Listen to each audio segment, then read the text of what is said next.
Welcome to Finding Contentment, the official podcast of the American Institute of Stress. The goal of this podcast is to explore the science, psychology, and practical wisdom that can help us manage our stress. If you are looking for personal growth and professional success, or just want a more fulfilling life, visit us at stress.org. And now here is the host and executive director of the American Institute of Stress, Will Heckman. Hey, greetings, everybody. Welcome back to Finding Contentment, the official podcast of the American Institute of Stress. I'm your host and executive director, Will Heckman. Hey, I want to remind everybody to visit us at stress.org. I know a lot of you are asking yourself that you're feeling a lot of stress. You don't know what to do. You don't even know where to start to manage it. One of the greatest places to start is if you come to us, we have 2 assessments that really point out what your stress triggers are. It's the SNQ and the Ross Stress Profiler. You'll see them on our site and at stress.org. So go there, and while you're there, subscribe to the magazine. So there's a lot of great articles about a lot of different things, both combat stress and contentment. And speaking of subscribe, hey, do me a favor, hit that subscribe button. It really helps out the channel, and it helps us to bring shows like this one today to you guys. So go ahead and just hit the like and hit the subscribe button. Today we'll have a topic that comes up very often at the American Institute of Stress, and that is sleep problems. Sleep problems are really bad because they build on each other. You know, stress and insomnia share a very complex and often symbiotic relationship, intertwining to create a challenging cycle that affects both mental and physical well-being. Stress, whether it's stemming from work pressures or personal concerns or other sources, they can trigger a heightened state of alertness and anxiety, and making it difficult for individuals to unwind and just fall asleep. And conversely, insomnia, which is basically characterized by an inability to obtain sufficient sleep, that can amplify stress by diminishing the body's capacity to cope with whatever your daily demands are. And that leads to increased irritability, impaired cognitive functions, and a general sense of yuckiness, unease. And the reciprocal interaction underscores the importance of addressing both stress and insomnia.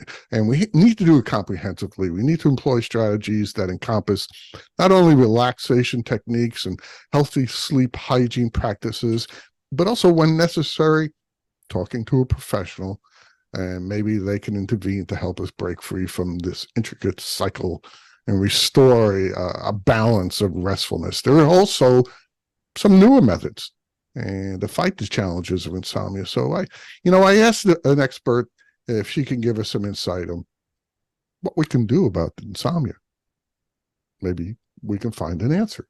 That's why we're here. So joining us today is Laura Barrett Nutting. She's better known as Nurse Laura, and she's a certified cannabis and integrative medicine nurse health mentor who brings over 20 years of experience helping patients cope with critical illness and chronic disease. And her enthusiasm for wellness has led her to explore multiple medical cannabinoid options available. Nurse Laura has worked in each of the plant-touching cannabis fields: growing, processing, opening dispensaries, as well as sales and marketing and compliance. So Nurse Laura works with providers, patients, caregivers, and dispensary staff to educate and inform and collaborate to find the best options to improve quality of life. And she founded the National Clinical Directors Consortium to support the role of clinical directors across the country. And this group works to ensure access to healthcare professionals, nurses, pharmacists, cannabis providers, so that they're knowledgeable in plant medicine for patients, dispensary staff, and other providers. And Nurse Laura also serves on the board of the Connor Sheffield Foundation, promoting research and advocacy for medical cannabis. Listen, to find out more, because I can't tell you all, just go to her website, and that's asknurselora.com, asknurselora.com. transformativelaura.com. So please join me in welcoming Nurse Laura. Hi, Laura. Thanks for joining us. Hi. It's always so humbling like to hear someone read your bio. You know what? I had to cut it down a little bit. I always have to cut down the bios. You know, you've been doing this for 20 years. It's a couple of decades. Yeah, Your you make bio me very is old. Yes, yes, it's true, and really in the plant medicine, cannabis medicine field, for like the past 10 years, right. but so it's even more years now. Um, Right. of, And it's of changed. of nursing, yeah, and really just um part of what helps me to be an integrative medicine nurse and like help people for their whole health. It's really like a holistic, that the coolest thing about nurses is we generally are holistic. We're looking at the Right. whole picture and not just applying one modality and not just thinking about one specialized piece of you. And so I've worked in so many areas of nursing way before I even considered working in this plant medicine space. Mm-hmm. Um, and I just have to, I can't ever start any podcast or presentation without saying, I'm not a doctor. This isn't medical advice. I will try very hard not to say anything that doesn't have research to support it. And I'm happy to share with your viewers if they want after the fact, if they reach out to me, some of the research or the findings that I might be basing anything I say off of. I really try to share. If I don't know an answer, I will try to say that, and I'm willing to go research it and look it up, or I'll share with you if it's my opinion. I Okay. really, my goal is to give solid information in a credentialed way and not, just whatever, I personally think. So I Right. really try to do that. And the most important thing is before you start anything new, even an exercise program, you should talk to your doctor. Yep. Please communicate with your doctors. It's important. And if they do want to get in contact with you, go to asknurselora.com and you can ask her a question. Um, so we're talking about insomnia today and sleep problems. You know, we say insomnia, but it covers a lot of things. You know, like last night, I couldn't fall asleep until like 2:30 in the morning. Why? I haven't a clue. I really don't. Everything was fine. But Let's get into that though. Like, I'm yeah, curious. So do you drink caffeine? I do, but only in the mornings. So you have a cutoff and you didn't go past your cutoff Never, yesterday? Not never. accidentally. You didn't have hot chocolate in the Nope. afternoon or some chocolatey dessert? Nothing. No, no, No. I'm not a big dessert guy anyway. No, and I'm really conscious of that too. And I also don't drink alcohol after like dinner, Mhm. and I don't drink much. And I'm a lightweight. I mentioned before the show I'm a biker, and a, a lot of you will be surprised to hear this. Bikers don't drink much. I know in the Oh, movies we're a bunch of drug addicts and drunks, but it's a bad idea to do that and get on a motorcycle and go 80 miles an hour. So a lot of us are lightweights, we're teetotalers, and I'm close to that. So because I know some people will have a glass of wine in the evening before they go to sleep. That can cause a problem too, can it? yes. So I think it's such an interesting conversation to have, and I love when people schedule time with me. We used to do in-person visits, but now mostly it's over Right. or Zoom or over a phone call, and we start talking about just, what is their day. Like, I'm asking you, like, what did you do yesterday? How does your lifestyle impact your sleep or inability to sleep, whether that's fall asleep, stay asleep, get up in the morning, feel rested after sleep. And so many people claim that the alcohol is helping them Yeah. sleep.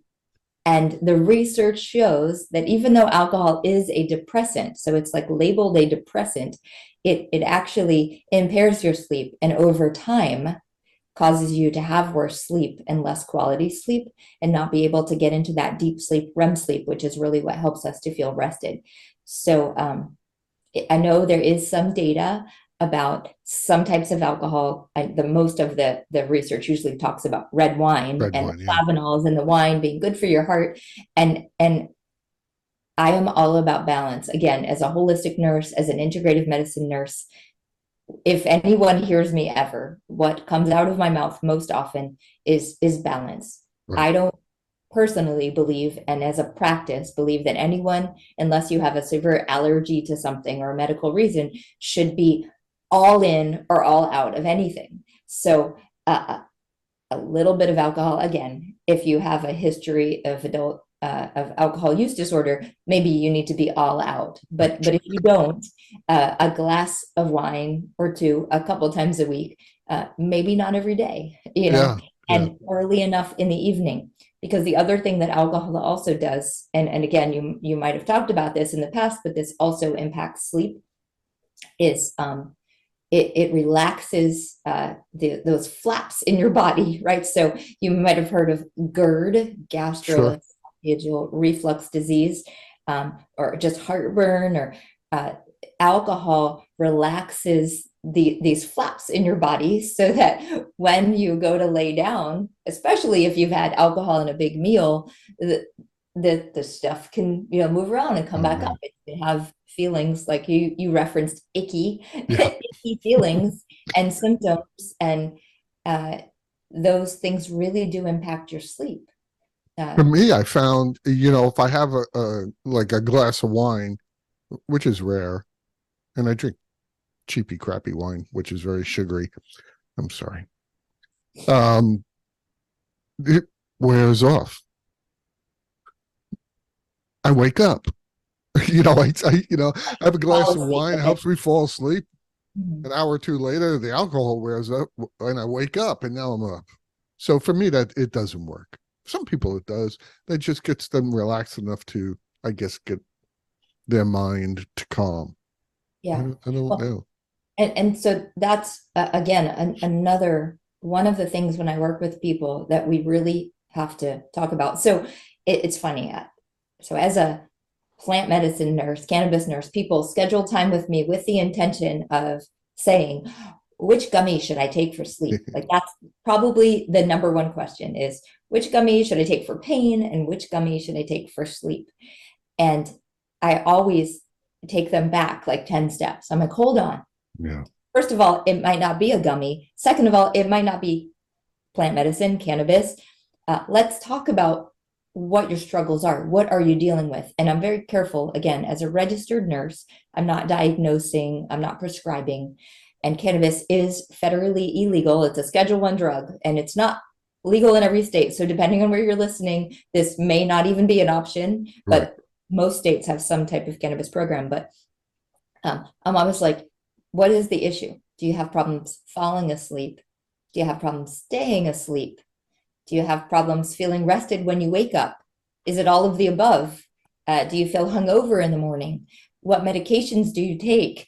And sometimes for many people, it's as simple as they're taking so many medications for other things, or even the sleeping medication or anxiety medication at bedtime, and they're taking it so late at night that they can't wake up in the morning Right. because of the prescription. And I'm like, before we do anything, how about we just try, or ask your doctor if you can try just move that medication, instead of taking it at 9 p.m., take it at 7 p.m. And maybe you won't feel tired and hungover in the morning. Like there's Yeah, that makes sense. and so with alcohol and with eating dinner, like that's a really big one.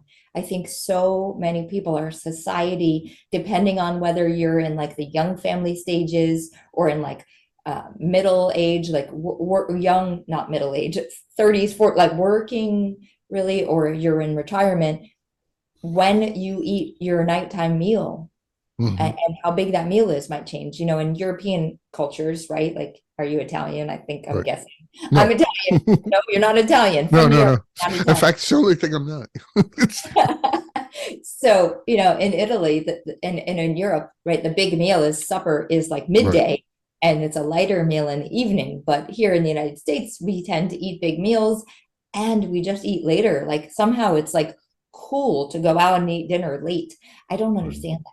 I'm like, I heard something once that made a lot of sense to me, because nutrition is, I was when I was an athlete, nutrition is always part of the deal and stuff like that. And people that I actually really respected said, eat breakfast like a king, eat lunch like a prince, and eat dinner like a pauper.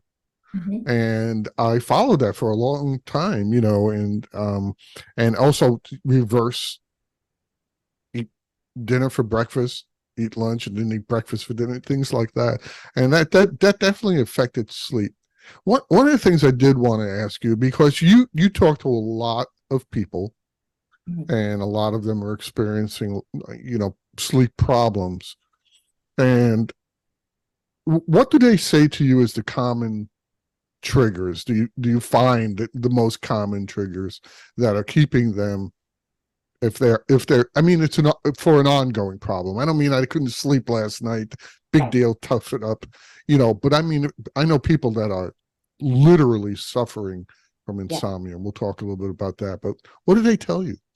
So there are two things, and your show is about one of them, right? Yeah. Stress is Yeah. is absolutely stress causes sleep issues. There's no Yeah. question. The other big one is pain, and anyone that has pain has stress, Right. whether it's physical stress or emotional stress. You can't have pain and not have stress, anxiety, depression. It goes so hand in hand. Um, a big group of people that I work with also are veterans.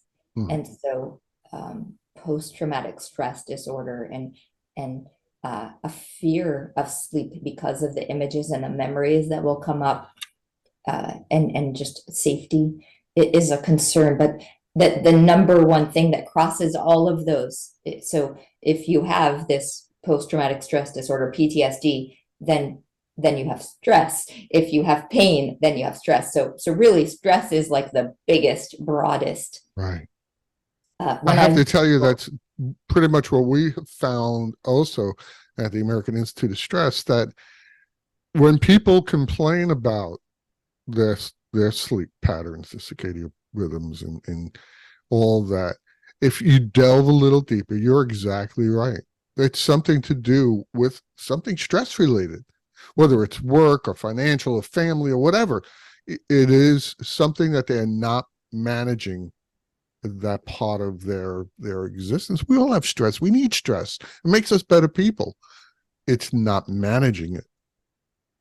And Right. not sleeping will cause more stress. It's a horrible merry-go-round. Yeah. Well, and as part of your intro, you mentioned like so many things that can be impacted by not sleeping. Yeah. One thing that you didn't mention that is another factor that causes more stress in many of the adults I work with lives, is weight. So Mm, weight gain, not sleeping, that's a good point. causes your body to have more issues with insulin and ability to process sugars, and therefore leads to weight gain and an inability to lose weight. So here, sometimes some of the people that I work with, and again, you can read this, and it's all over like social media so many times for the people that are promoting health and wellness, that sometimes people will forgo sleep to do a workout because they're so focused on, I have to work out, I have to exercise. And they might be better off, not everyone, it really depends on the person, but routinely they might be better off focusing more on getting quality sleep than on doing a longer workout and foregoing sleep to work out. Well, I can tell you that in the last, I don't know, 6 months, I've gone back to the gym and started pushing around weights. Mhm. And so I don't do anything in my life without research, much to the chagrin of my family. So I research everything. And the one thing I learned is exactly what you said. If you do not sleep, you will not gain. Your muscles, your body needs that recuperative sleep in order to heal. And when you work out, what you're doing is you're tearing your muscles up so they Very grow. right. So, if you don't sleep, you're not going to grow. You're going to get more frustrated. And it's going to be stressful. And guess what happens? You're not going to sleep. So, And also it's the hormones though. So the time during your sleep is when your body can rebalance and reset your body back to homeostasis. and we release cortisol, and our hormone levels change once we get into that deep sleep. Like we really need, ideally, we would get this deep sleep, like an hour plus, an hour, hour and a half each night. And I know, just based on, because so many people are using tracking devices, like I don't know about you, but like that, this Apple Watch, it tells you, at least to some extent. I don't know that I believe it's right all the time. Sometimes I'm like, that is not true. I know I slept less than that or more than that, but it shows you based on your heart rate, right?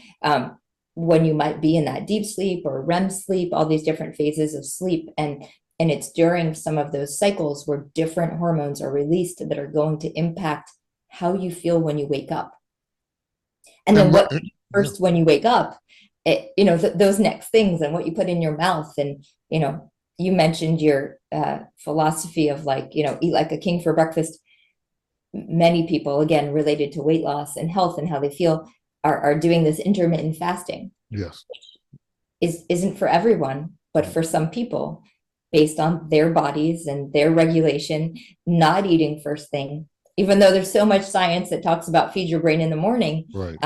There definitely are now some data that are showing that for some bodies, it's better to not eat first thing. So it's so interesting. It's so individualized. Yes. All medicine is so specific. And you're right. Just because I said I've heard that doesn't mean I do it. And I'm one of those guys who need to work out empty. I can't eat before I work out. I've talked to a couple of other people like that too. But one of the things I did want to ask you about is the role that lifestyle plays in our problems or our getting enough sleep. And what can, when you talk to people, what do you tell them to adjust? Obviously, if they're drinking at night, stop doing that. But what are the other things there in their lifestyle that could help them? Yeah, a great question. And it's one of my favorite questions, because one of the easiest things to do that, again, because of the circles that I'm in and the, who I spend my time with and work with, I see this routinely, but I realize a lot of people don't know this information. I think the most important thing, and there's so much science to back it up, whether you follow like Dr. Mark Hyman, who's like a functional medicine doctor, or you're looking just on the CDC or NIH, the National Institute of Health, getting up in the morning and getting sunlight, daylight on your face in the morning, like before 10 a.m., is one of the most important things you can do for your sleep. So, and the reason for that is it helps with melatonin production. So many people are so eager to see an advertisement or read one article in some magazine or see a commercial and go out and buy a melatonin supplement that they don't even know where it came from or who made it, and pop some melatonin and hope that it's going to help them sleep. But we're born with melatonin in our body. We produce melatonin, and part of it is related to sunlight. So, depending again on you as an individual, you might need to put sunblock on to go outside and do that. Maybe you need to wear a hat, but getting some daylight, even if it's like here in Maryland today, it's cloudy, but it's still bright.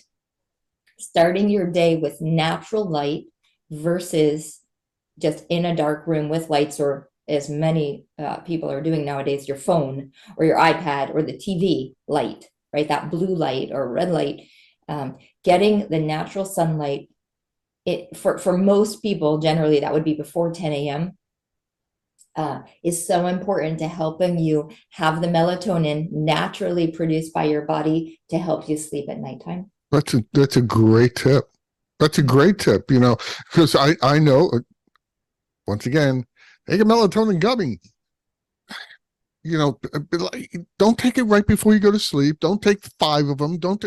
You don't know. Then just take a walk outside. That's a great tip.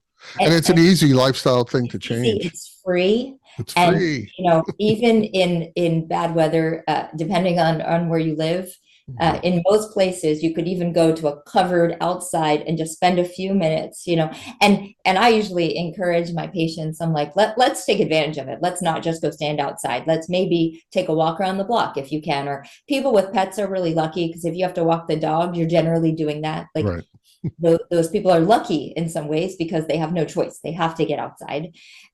So I'll talk about a short walk. Not only is that going to help with your melatonin production, it's getting your body moving first thing in the morning, hopefully with arthritis and different, achiness, just getting things flowing. I call my morning walk my mental health walk. I don't even walk in the morning for exercise. I walk just to clear my mind and like be grateful for, find gratitude in the day, Right. the ability that I could get up and walk. But many of the people that I work with can't do that. They can't go for a walk. So we talk about just getting preferably outside your door if you can. But again, that doesn't always work for people. So even right in a bright window and just take 3 deep breaths, it's again, the simple free things. I think as Americans, we're so used to everything has to be expensive and big and bold and grand. And there are simple things we can do. And I'm sure AIS talks about different breathing techniques that help you to relieve stress. So I just try to remind people to breathe. And if we're trying to just spend a few minutes of getting light, I think the science says it has to be at minimum between like 5 and 7 minutes. So you got to be out there for a few minutes, but a couple of slow, deep breaths, whether you're box breathing or 4-7-8 breathing, or just breathing in and out, inhale, exhale, can be, I do a couple of stretches and just, it's going to reset everything and just, maybe you're mindful too while you're doing it. Maybe you're thinking about something you're grateful for. All of those things are going to help your brain to be able to sleep better at nighttime. And you're right, they're very simple to do. And first of all, they're simple to do and they're free. That's 2 good things. But the other thing is you actually feel like you're doing something to help yourself. I'm doing this with a purpose.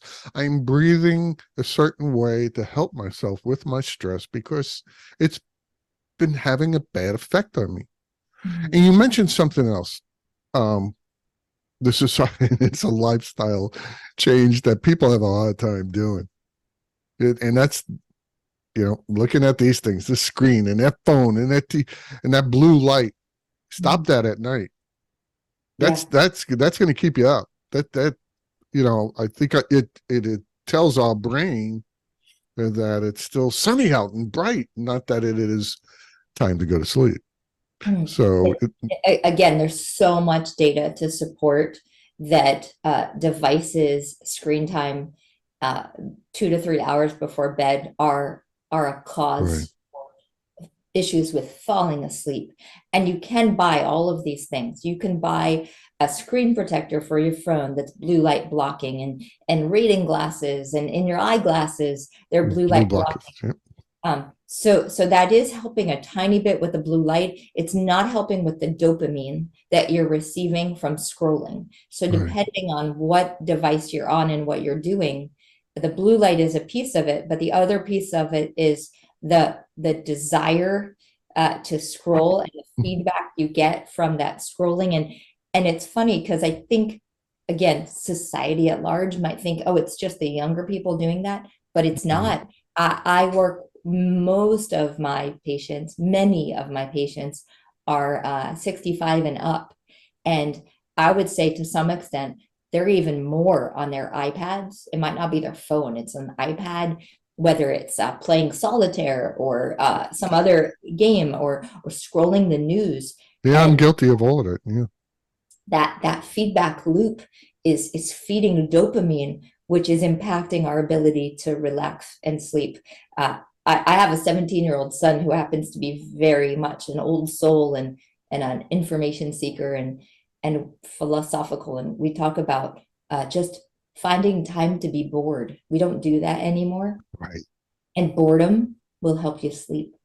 There's an alternative, folks. It's this thing, no screens. Very interesting. It's called a book. And you can read, and it will help you relax and take you out of your world and put you in a different world. It works for me. And like I used to tell my students, it's not that you don't like to read. It's that you're not reading what you like.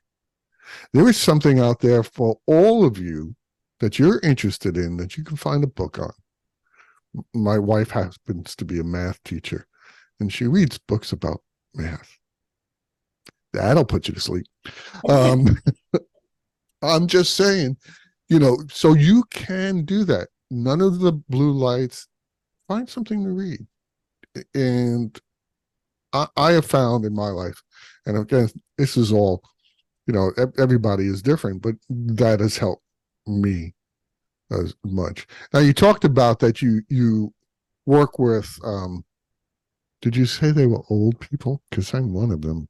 I hope I didn't call them that. I just No, I said am. over We're old. Let's face it. 65. Yeah, this isn't chrome. It's gray. But I wanted to ask you about the specific demographic groups, and if it matters at all when it comes to suffering from sleep problems. Now, some people are in this stage of their life where they're in that rat race, they're working all the time. Students are under a lot of pressure. So everyone is different how they handle that pressure. When you get to be my age and you slow down, or you become capable enough to go, really, I don't care. So you move on from things, which does come. Does demographics, in your experience, I mean, play a significant role with sleep problems? Ability to sleep.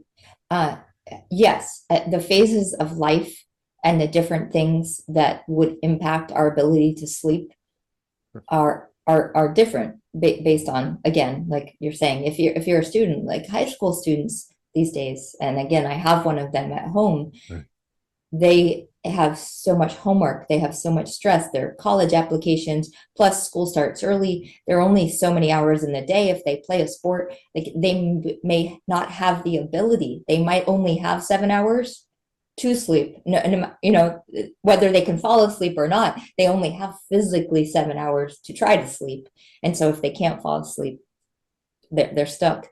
And then our need for sleep changes at different ages of life too. So like little babies might need 12 hours of sleep, but as you get to middle age, in the average is like 8 hours of sleep, right? They call it 8 to 10. For many people, it's 8. But then as you get older, again, much older, like in your 80s, right? You tend to sleep even more. And some of that is just because of energy lack. Some of it also is just not having anything to do and just being generally tired. So people might sleep more in the daytime and then have trouble sleeping at night. And then I think you mentioned in the introduction, the circadian rhythm. So there really is, again, it's not new information. I'm sure anyone listening to this podcast has heard of that before, but really that's more about just the routine. It doesn't have to be a big fancy word, but the routine of your sleep is so important. And there used to be more research that said, oh, if you like party all weekend, like you can make up your sleep. If you miss sleep, you can make up sleep. And again, Mark Hyman, the NIH, there's data that supports that, yes, for the short term, like if you travel and you change time zones, and then in the next 2 weeks, you're trying to make up your sleep, readjust your schedule, you can do that. And it does actually benefit your health and longevity that you can make up that sleep. But chronically, example, college students, if you're going to do that every week, or you're going to stay up all night for a couple nights and then try to, binge sleep for a couple of days, that does not improve your health. That does not help you. You are not making it up. Short term, rarely, once in a while, yes, you can, and it does benefit your whole body, but chronically, it does not, it hurts you. It doesn't help you. And that's really important. So the idea of a sleep routine, it's funny. I'm a reader. My son and I love to read all different things. And the only thing I would say about reading a book is you can't read something too exciting at bedtime. Because I know I have friends too that, if they're reading some trashy romance novel, they don't want to put it down. So you have to find the balance of something too invigorating to even to read at bedtime. But read something that is interesting, but you're able to put it down or set a timer to stop yourself to go to sleep. But having a routine bedtime within an hour each way, even on the days off and on the weekend, that it's within a routine so that it's natural, so that you don't rely on the alarm waking you up, that your body is generally ready to wake up around the time that the alarm would go off, or that you're feeling generally tired around the time that you routinely go to sleep, is so much better for your body and is going to help you in the long run once you establish that habit. And people really shouldn't change that on weekends. Really not, right? Because it throws you off. Yes. I was an educator. I taught high school for a long time. And, you get up at 5 every morning. Well, if on the weekend, I stayed out until 1 a.m, I still woke up at 5. My body alarm clock still woke up at 5. So I ended up being sleep deprived over the weekend when I had a chance to rest. So yeah, those things. Now we're talking about the demographics. So is there any, now some of it's unavoidable. You have a baby, forget about it. You just promise sleep is a goal more than an option. And but do you think there's a difference between how men and women sleep? That's a good question. I can't think off the top of my head about the science behind the differences. I will say though, just from my knowledge of homeostasis and hormone release and hormone data, that women definitely release more oxytocin generally, and oxytocin definitely helps with sleep. It's one of the reasons that breastfed babies tend to sleep so well, because they get oxytocin through the breast milk. Right. And like cuddling releases hormones like oxytocin and helps us sleep. But I don't off the top of my head know like science behind the difference between men and women sleeping. I would think that women probably sleep worse than men, because if you're married, your husband's snoring and keeping you up all night. Well, I'm just saying. That's fair. And physical factors in your space are really important. So most of the research supports that it needs to be on the cooler side. Right. Most people I was sleep going to ask you better about that. if the space is cold. Right.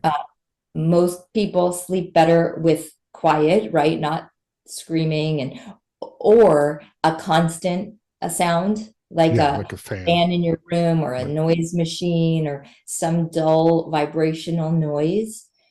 Dark, again, lights off. If you have any opportunity to be not in bright lights, to lower the lights, to dim the lights, to turn some lights off in your space a couple hours before bedtime, that's helpful. And then for your room to be dark. Again, it depends. And I have to think about this when working with people, because if you need to know where the bathroom is because you're gonna get up and go to the bathroom multiple times, it's important, particularly if we're taking any type of substance. We want people to be able to safely get to the bathroom in the middle of the night. And at the same time, it needs to be the lowest possible light, or maybe a light that comes on with a sensor just when you walk past it, so that the room can be dark. Right. Or if you're wearing an eye mask. Or a certain spectrum. Or a certain spectrum, or earplugs, like all of these things, setting yourself up for that environment. Another thing is what you do physically right before bed, right? So again, I talked about some people trying to squeeze in the workout right before bedtime. The research really does say for most people, that's not a good idea, that it's too stimulating to do a physical, like aerobic workout or a weightlifting workout right at nighttime, at bedtime. It should be a couple hours before bedtime. But doing some stretching or some yoga, depending on your level of ability, it could just be chair yoga, a little bit of stretching, it's different release of hormones. It's Right. good for your body and can help to promote That's better. that's what I do. I stretch a little before I go to sleep because everything hurts. We touched on something, and I'd like to have a little bit of a conversation about it, and that is the taking of medication to go to sleep. I have to tell you that I understand why certain people need it. I have two friends whose wives both have jobs that start at night. They just switch to night shift, so it's very hard for them to sleep during the day. So that's a factor also. But I'm not a big you're a nurse. I don't really know. I just ask questions. But of what I've heard, the medications that are given for sleep, every once in a while, no big deal. But if you get to start using it every night to sleep, that's a problem, isn't it? I mean, some of those medications, I mean, God, some of the stories I've heard about sleepwalking and things like that, they're scary. People have gotten into cars not knowing it. I mean, talk a little bit about that, how that affects us. Part of the reason that I'm in the field that I am doing what I do is because I really like to find food related or herb related or plant related, cannabis related options other than some prescriptions. I am an integrative medicine nurse, not an alternative medicine nurse. I do believe in prescriptions and that there is a time and a place for them. And sometimes for the short term, we need to take a prescription for an ailment, and it might be a sleeping medication for a diagnosed insomnia by a doctor, hopefully for the short term because of some type of crisis or whatever it is. However, what most of us would know of as sleeping pills that are prescribed are extremely addictive. Like addictive, like if you would think to yourself, I don't want to take opioids, I don't want to take narcotics, you probably would be concerned also about taking these benzodiazepines, which are these sleeping pills. They're innocent people accidentally become dependent on them. And then they also have side effects depending on what time you take them, when you take them. Many of my patients report that they feel hungover in the morning, groggy in the morning. They slept, but they don't feel rested. And again, if it's no sleep at all for days, weeks, months on end, we might need that. We might, any sleep is better than no sleep in some senses, but there are so many options that can have less side effects. And if you are really willing to be accountable and put in the effort to try all these other lifestyle changes, these things you can do that essentially do not cost money, are free, are accessible. There's no socioeconomic barrier to getting some daylight in the morning. I mean, again, it might be that you're in an apartment and you can't just walk out your front door and you might need to go to a window. There's some, or your neighborhood is safe enough to walk outside. There definitely are some barriers, but many of the things we have the ability to control and to do for ourselves to help with sleep that are not taking prescriptions. And I am lucky enough to be working in a state and remotely in some other states where we do have options for medical cannabis. Some of the states have adult use cannabis where anybody can go to a store and buy something. And there is science behind THC, particularly helping people sleep. Part of the reason is it has data to support that it is stress relieving and reduces anxiety. Maybe it's because it stops the repetitive thoughts, particularly for someone with post-traumatic stress disorder or someone that's just an overthinker. That type of anxiety, it blocks that signal to your brain to stop those thoughts, which allows a sense of peace and ability to sleep. For many people, it's about the pain. It's about it blocking the pain receptor to your brain so that you're not hurting as much, so that you can sleep, or so that you don't wake up in the middle of the night in pain.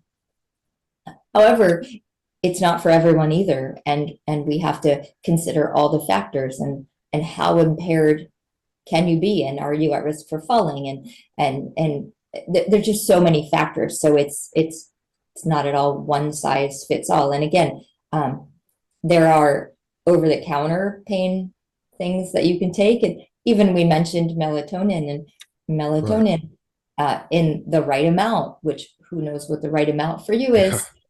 Usually it's less than most people take. Right. Our culture says more is better, and in many fields, and particularly in cannabis, it's actually a U-shaped curve. I was just speaking at a conference in Rhode Island last week, and my friend Dustin Sulak was presenting, and he showed the U-shaped curve, which is where you find a dose, it starts to work, you get excited, then you keep increasing that dose, and you get to a point where you get less benefit because you're really taking too much of the plant medicine rather than just that low dose right amount. Well, let me ask you, if when you recommend a patient who's suffering from insomnia, try cannabis for sleeping with THC, does it help with both problems? Usually the two problems with insomnia are either falling asleep or staying asleep. So does cannabis work for both of those things? The interesting thing about cannabis, which it's this way about prescriptions too, we just don't have as many options. So especially when you're buying legal medical cannabis in a dispensary, you have options for the route of administration. So most people think, oh, THC, they think smoke it, get high. So one option when you shop at a dispensary, even a medical dispensary as a patient, is to inhale the cannabis, whether that's smoking the flower in a joint or a pipe or something, or whether that's using a vapor pen, a concentrated vape. And in the dispensary, we also have the option to use a tincture, which traditionally is alcohol, but in Maryland in particular, they're mostly oil-based tinctures where you put this oil under your tongue. There's also tablets and gummies and lozenges and chewies and topicals. There are all these routes of administration, and the route of administration is what impacts how long it's going to last. Right. So Okay. Usually when I work with someone, we talk about, do you have trouble falling asleep or staying asleep? And then we adjust a toolbox of this medicine. And again, it's not a prescription. It's me providing information, kind of like I'm doing today, and then saying, check with your doctor, and here you choose what you want to do. But that inhalation route, which even if we had like a sleeping pill that was a prescription that was inhalation, it would be the same idea, because when you inhale, generally with cannabis, the onset comes on quickly, like 15 to 30 seconds, and then the effect lasts for 1 to 2 hours. So if your problem is falling asleep, anxiety at bedtime, stress, repetitive thoughts just at bedtime, then inhalation might be really helpful for you to fall asleep. And then maybe you don't need anything else, and that's a very low dose, and it doesn't last for very long, and then you sleep through the rest of the night. But if your problem is staying asleep, then you could potentially, like you mentioned with a glass of wine, fall asleep, but then not stay asleep. And then what? So a different route of administration, something in that edible form. We even have, again, it's all state by state. Again, cannabis is Schedule 1, it's federally illegal. Each state makes their own rules and regulations, so the products available in each state are different. I'll speak to Maryland, even though I know many of the states. Maryland has some time-released capsules. So similar to taking a prescription or taking something you'd buy at the grocery store, it lasts for 8 to 10 hours. Most edibles, like if we take a cannabis gummy, last for 5 to 6 hours. So again, helpful, but maybe not ideal if you want to sleep longer than that, right? So well, I think once you're sleeping for 5 hours, you're probably going to stay asleep. The chances are, I think, you'd be surprised. So I have some people that like the most extreme example would be someone who inhales a little bit of cannabis. I mean, very little, like 1 to 2 puffs of inhalation of cannabis when they're trying to get ready to go to sleep. And then right before, like they're ready, like I can feel it, I'm getting ready to fall asleep. They pop some type of a sublingual tablet or a gummy or something in their mouth. The problem with edibles is they take 1 to 2 hours for most people to have an effect. Right. So Because it the has to be digested. that we're covering with the inhalation, we're covering the first couple hours. Then the gummy is covering the majority of the night. And then sometimes, depending on the person, they might, if they wake up and it's 5 a.m. and they were really hoping to sleep till 7, they might take one more puff of something. Or if they wake up because they're in pain because the cannabis wore off and now they have a leg cramp or back pain, they might be able to use a topical, just rub it on real quick. It's right by the bedside. And then that helps just enough to give them that couple more hours of rest. It really is, it's like, it's all the one plant and different pieces of a plant being pulled out into these different routes of administration. But then we layer them and use them to fit that particular person. And again, we need more research. We need more research on Right. humans in the United States, but there's a lot of research in other countries. We have a lot of data to support. And then even myself, I have a lot of anecdotal data from working with thousands of patients over the years. And I've read, a lot of the research because it's stress related. I will tell you this of what I've seen, and you can correct me if I'm wrong. When I see a commercial for Ambien, the bottom with this small print of possible side effects are terrifying. It's a Stephen King movie. It's like, everything from diarrhea to death. Okay, well, those are not good things. So have you seen, or has the research shown that many side effects from the use of cannabis or THC or even CBD? Yeah, it's a great question. And yes, one of the things I often start with when I'm talking to patients is their medication list, what they're taking. And then my goal is, I don't want to harm you, right? I want to help. So tell me what side effects, what things are bugging you the most. And so often things they're dealing with are side effects from the multiple prescriptions. And I am a fan of physicians and medical practices. Again, integrative medicine, bringing East and West together, looking at the whole person. Our current healthcare system has us in very disparate lanes. And so you might see a neurologist and an endocrinologist and a primary, maybe you see your primary less because you're in all these, your GI doctor, and everybody's prescribing things. And hopefully they're looking, I'm sure that at least the computer system, I used to work for Johns Hopkins on the electronic health record, at least the computer system is drug interaction checking to make sure it's safe enough. These days. But one prescription might be causing a side effect that another prescription is making worse. The biggest one, right, is constipation. Yeah.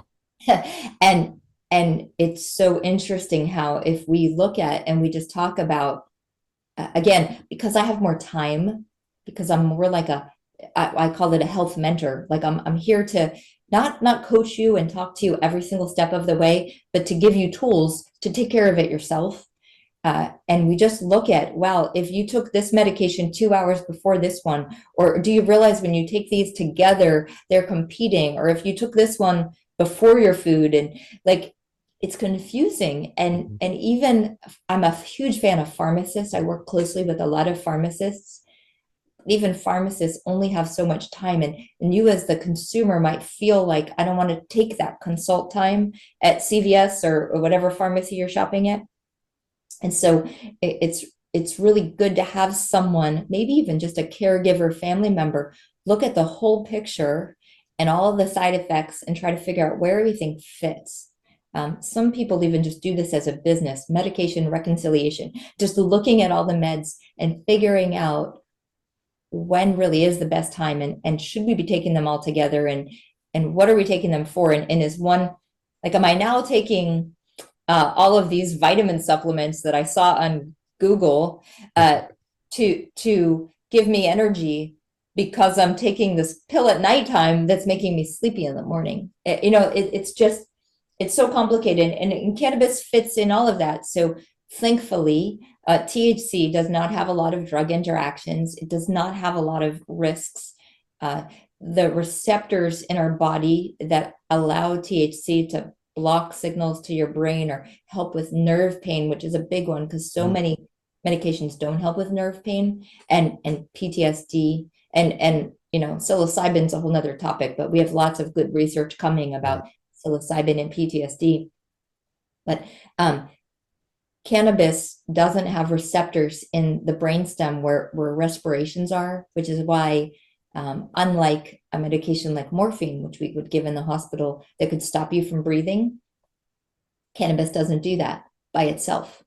However, and again, this is a big part of the education, is cannabis with narcotics, cannabis with your sleeping pill, cannabis with your glass of wine acts differently. And generally, all of those things, the impact is bigger and stronger together, which we can use to our advantage if we use low doses, but also could be harmful. And that's why we have nurses like you. I've always said, like, if I broke my toe and I went to a neurologist, it would be a neuro problem. Really? Dude, I broke my toe. But whenever I've spoken to nurses, because I absolutely love nurses, I'd rather deal with a nurse than a doctor almost any day. They have a much more global view of you. And I have to say, I'm really grateful. We're running a little long on time. I'm really grateful the amount of information that you're giving us, the options. So if you're out there and you're suffering from insomnia and sleep and the stress of it all, you have options. You've heard a bunch of them. Go to nurselora.com and ask her. And depending on what state you're in, you even have some options you may not have considered before. Sleep is such a big topic. It's like one of the top 3 that come up all the time at AIS. And it's why I wanted to have you here and speak about it. I've known people that have used all kinds of things to help them sleep. Pharmaceutical drugs, cannabis, gummies, whatever, melatonin. Just when it's a problem, that's your whole life. That takes up your whole life. So, Laura, I want to thank you for coming here. I got one last question I ask all my guests. And what is your personal go-to for stress relief? What do you do? What does Nurse Laura do when she's feeling stressed out? Dancing. So yes, awesome. I really believe in the power of getting physical, sweating a little, and exercise again to help release those brain chemicals. And I'm not a runner, but you know how like runners talked about the endorphin release, right, that runner's high. I joke all the time because I am a cannabis nurse, but I'm not a big cannabis user, and I'm not a big pharmaceutical drug user, and I don't really drink alcohol, but dancing is my drug of choice. And so almost anytime, anywhere, especially with the invention of a phone that you can have music on, I don't even really need music, but moving, dancing, just kind of shaking out the stress is my number one way to relieve stress. That is awesome. That's great. That's a great answer. And you know what they say, dance like nobody's watching. Yes. Laura, thank you so much for joining us today. Thank you for all the information you have given us. Again, go to asknurselora.com and find out some more stuff. And I want to, I appreciate the fact that you gave us the straight answers about everything. Not one thing is right for everyone. So that's going to do it for today. This has been your host, Will Heckman. I want to thank you all for joining us today. And please don't forget to follow this podcast, hit the like button, hit the subscribe button. And again, I want to remind everyone, just as stress is different for each of us, there's no one stress reduction or management strategy that's right for everyone. So that means you need to join us next time and find out what we explore in stress management and strategies, insights. And I hope what Laura and I it's easy for me to say, I've said today is hope you find your way to contentment. Good day, everyone.